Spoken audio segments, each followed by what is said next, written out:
Hello বন্ধুরা, তোমাদেরকে স্বাগত জানাই আর্টস একাডেমি ডাব্লিউবি চ্যানেলে। আজকের ভিডিওতে আমরা আলোচনা করব ক্লাস 11-এর সেমিস্টার অনের ইতিহাসের প্রথম চ্যাপ্টারের ফাইনাল সাজেশন, মানে গুরুত্বপূর্ণ এমসিকিউগুলো আজকে আমরা দেখে নেব। 50টা এমসিকিউ তোমাদের প্রথম পার্টের দেওয়া হয়ে গেছে, আর আজকে 50টা এমসিকিউ দেব। এই 100টা এমসিকিউর বাইরে একটাও প্রশ্ন তোমাদের আসবে না, তাই চিন্তা করার কোনো দরকার নেই। যেইগুলো দিচ্ছি পড়ে নাও এবং এইগুলোই পরীক্ষায় আসবে, 100% গ্যারান্টি। 51 নম্বর প্রশ্ন, হাইরোগ্লিফিক লিপির চিত্রলিপির সংখ্যা কটি? 750টি। ইউনিফর্ম লিপির পাঠোদ্ধার কে করেছিলেন? Sir Henry Rawlinson. হামুরাবি কোন সাম্রাজ্যের শ্রেষ্ঠ শাসক ছিলেন? ব্যাবিলনীয়। হাইরোগ্লিফিক লিপির পাঠোদ্ধার কে করেন? জিন ফ্রাঁসোয়া চ্যাম্পোলিয়ন। ঋগ্বেদ কতগুলি স্বস্তিমূলক মন্ত্রের উল্লেখ আছে? ঋগ্বেদে কতগুলি স্বস্তিমূলক মন্ত্রের উল্লেখ আছে? 10,600টি। জরথ্রুস্টের উপদেশাবলী সংকলিত কোথায় আছে? জেন্দ আবেস্তায়। ইলিয়াড ও ওডিসি মহাকাব্য রচয়িতা হলেন হোমার। গিলগামেশ কোন দেশের মহাকাব্য? মেসোপটেমিয়ার মহাকাব্য হলো গিলগামেশ। মহাভারতের আদি নাম কি? জয়কাব্য। ভারতে পুরাণের সংখ্যা কটি? 18টি। হর্ষচরিত গ্রন্থটির রচয়িতা কে? বাণভট্ট। বাক্পতিরাজ রচিত গ্রন্থটির নাম কি? গৌড়বহ। কল্হণের রাজতরঙ্গিনী কোন রাজ্যের ইতিহাস আছে? কল্হণের রাজতরঙ্গিনীতে কাশ্মীর রাজ্যের ইতিহাস আছে। রামচরিতম গ্রন্থে কোন ঘটনাস্থল পেয়েছে? রামপালের জীবন ও কীর্তিকলাপ। কোন ঘটনা স্থান পেয়েছে? 56। ভদ্রবাহু রচিত গ্রন্থের নাম কি? কল্পসূত্র। কালিদাস রচিত কয়েকটি গ্রন্থের নাম লেখো। কুমারসম্ভবম, মেঘদূতম, ঋতুসংহার, রঘুবংশম। এইগুলো কালিদাসের লেখা। জৈনদের ধর্মগ্রন্থ কোন ভাষায় রচিত? প্রাকৃত ভাষায় রচিত। ভারতে আগত প্রথম বিদেশি পর্যটক কে ছিলেন? মেগাস্তিনিস। পেলোপনেসীয় যুদ্ধের ইতিহাস কে লিখেছেন? থুকিডিডিস। ফাহিয়েন কার রাজত্বকালে ভারতে আসেন?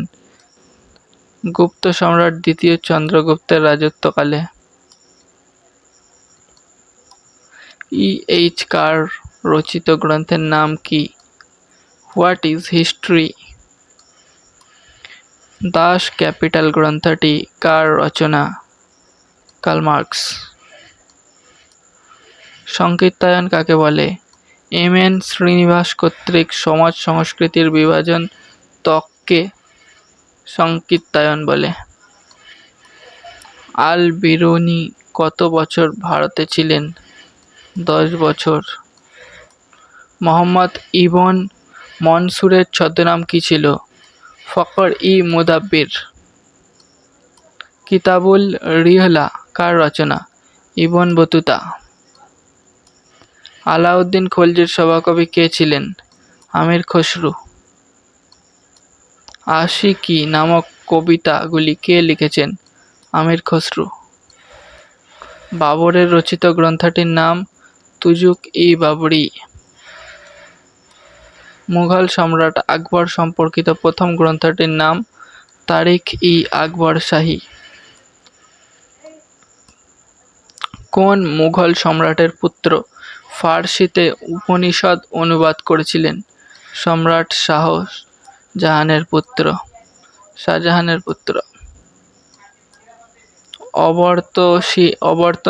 আবর্তনশীল সময়ের ধারণা কি? আমির খসরু। ধারণাটা দিয়েছিলেন আমির খসরু। আবর্তনশীল ধারণার প্রবক্তা হচ্ছে আমির খসরু। কে জাফরনামা গ্রন্থটি রচনা করেন? শরফুদ্দীন আলী ইয়াজদি। খ্রিস্টান ধর্মচর্চায় কিসের ধারণা পাওয়া যায়? রৈখিক কাল চেতনার। ভারতের কোথায় সপ্তর্ষি সম্যং এখনও প্রচলিত? কাশ্মীরে। এক পার্থিব বছরকে কত বছরের সমান বলে ধরা হয়? 4,32,000 বছর। শকাব্দের সূচনা করেন কনিষ্ক। রৈখিক কালচেতনার উদাহরণ কি কি? গুপ্তাব্দ ও শকাব্দ। নবজাগরণ কি? মধ্যযুগের কুসংস্কার থেকে আধুনিক যুগের সূচনাকে বলা হয় নবজাগরণ। The history of British India গ্রন্থটি কে রচনা করেন? James Mill. পশুপালন শুরু হয় কোন যুগে? মধ্যপ্রস্তর যুগে। কুমোরের চাকার ব্যবহার শুরু হয় কোন যুগে?